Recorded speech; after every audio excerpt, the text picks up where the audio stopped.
Гэхдээ одоо би нүүж эхэлсэн. За. Зүйтэй. За би ингээ.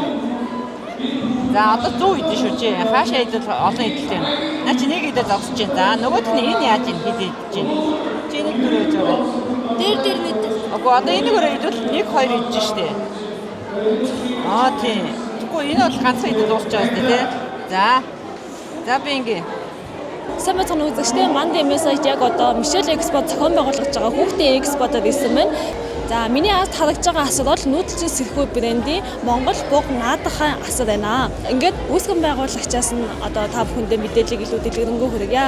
За сайн байна уу ихчээ? Сайн байна уу? Мөрөнө. Таасаа энэ хүүхдтэй бас энэ тоглоомыг тоглолоо шүү дээ. Энэ тоглоомын онцлог юу юм бэ? Ямар нэстэй тоглоом юм бэ? За энэ Монгол буг гэдэг наадах байгаа. Хөлөгт наадах. Тэгээд энэ хүүхдийн IQ хөгжүүлнэ, анхаарал төвлөрөл сайжруулна. Тэгээд хурдан сэтгэн, хурдан зөв шийдвэр гаргана гэдэг хүүхдүүдэд ер нь 5 настайгаас эхлээд тоглоно. Тэгээд Монголын одоо эртний бас хаадуудын манаас тоглож ирсэн наадах байгаа. Тэгээд одоо өвөр Монголын ар орчин хотод одоо Лэгдэн хааны сүүлийн цагаан хот гэж байдаг. Тэгээд Лэгдэн хааны одоо тэр цагаан хот дээр ийм хөлөгт наадах ингээд хадан дээр ингээд сэлцэн бүлэг нь бас байж идэг. Тэр энэ нь одоо юу гэж юм нэхэр манай хаадууд бас энэ наатаагаар тоглолдог байжээ гэдэг түүхэн байгаа.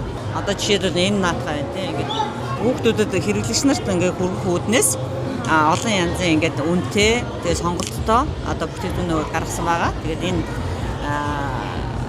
жишээлбэл одоо энэний дараачийн үеийнх нь юм том наатаа байгаа. Тэгээд хүүхдүүд ингээд багасаа нэг хамт олноороо анги дотор ингээд тоглоод хоорондоо ингээд утасны хамаарлаас айгүй бүрхэн холдон тий энэ чинь хүүхд тоглоод анхаарал төвлөрөөд энийг тоглолцохоор айгүй сайн хүүхдүүд дуртай байгаа.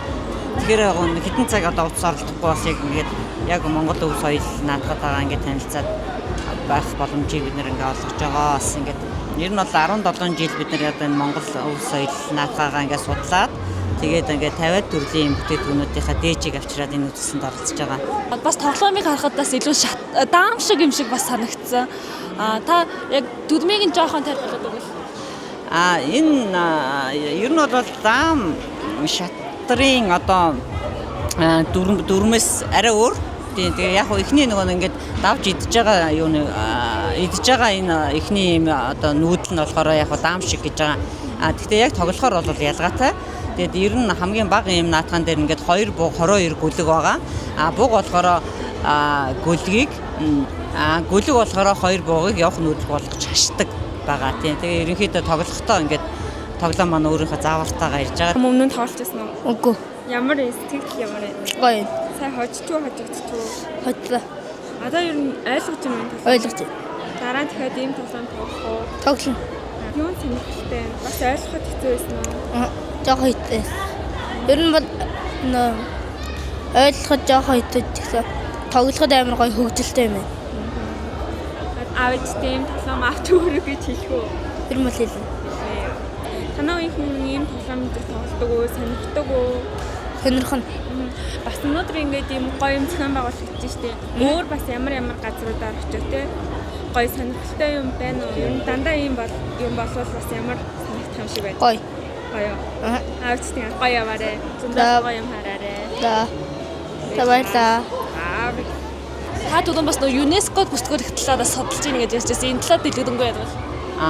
Одоо энэ Монгол хөлөгт наатахнуудын манаас Монголын аюул олон өв соёлын наатахнуудыг гадныхан бас өөрсдөө ингээд өөрийнхөө өв соёл болгоо авцсан байдаг. Тэгээд энэ хөлөгт наатахыг бол яг Монголын соёлын өвд одоо 320 хэдэн одоо жагсаалтаар өвлийн соёл дотор Монгол хөлөгт наатах гэдгээр бол Монголд бол байд юм билээ. Тэгээ ЮНЕСКО бүртгүүлнэ гэхээр бас яг ингэж дан наатахаагаар бол биш.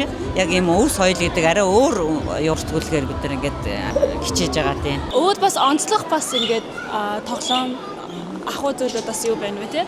За одоо ингээ харах юм бол энэ ягаан ширээнүүд эмэгтэй хүүхдүүдэд зориулсан наатахнууд байгаа. Тэгээ эмэгтэй хүүхд чинь бүх эмэгтэй хүн чинь одоо том болоод айлын одоо ихнэр ээж болно тий. Тэгэхээр эмэгтэй хүнд байх ёстой яг мөн чанар нь ямар байх ёстой тэр мөн чанар хүмүүжлийг олох үүднээс ингээд эмэгтэй хүүхдүүдийн тоглох наатахнууд өөр. Энэ бор одоо ногоон ийм наатахнууд нь болохоор эрэгтэй хүүхдүүдийн Монгол наатахнууд байгаа. Тэгээд одоо эрэгтэй хүүхдүүдийг бол эзэн орших ер нь наатахаа тэгээд эрэгтэй хөвч эхлээд өөрийнхөө эзэн болон дараа нь гэр орныхоо эзэн болон дараа нь их орныхоо эзэн болон тий. Тэгэхээр ингээд эрэгтэй эмэгтэй хүүхдийн тоглодог наатахнууд нь тусдаа одоо цэнхрүүд нь болохоор багш нар хүүхдүүдийн одоо сургууль хүмүүжүүлэгч нарын тоглоом бид нар ч гэсэн өөрснөө одоо хүүхдүүдээс гадна энэ сургуулийн одоо олон нийтийн ажилчин багш нар бас ингээд өөрсдөө бас өөрийнхөө сэтгэл оюуныхаа эзэн болох хэвээр. Тэр энэ шагаан наатахаагаар хүн сэтгэл зүгөө засах айгүй чухал том хэрэглэгдэхүүн байдаг. Бид нар ингээд ер нь давхсан тоогоор 20 мянган ийм хэрэглэгч нартай ингээд харьцаад тоглоод олон жил болж байна да. Яагаад ингээд чухалчлаад одоо хүртэл 10 хэдэн жил ингээд хийгээд байгаа вэ гэхээр одоо цагийн хүүхдүүд чинь нөгөө нэг ийм соёлын ийм ялгаа ингээд сошиал юмны юун дотор ингээд өсөж जैन тий. Тэгээд зарим хүмүүс нь монголоор ярьж байгаа боловч Америк соёлтой, Солонгос соёлтой гэдэг шиг ингээд өөр өөрийн соёлтой болоод байна. Тэрэн дотор ингээд монгол үн цэн байхгүй болоод байна тий. Тэгээ бид нар хүүхдийг багаас нь ингээд монгол тоглоом, монгол наатгаагаараа ингээд тоглуулснараа би монгол хүн шүү гэдэг юмыг ингээд монгол хүн болгох сэтгхүүг нь бид нар оюун санааг нь суулгаж өгч байгаа гэсэн үг байхгүй юу?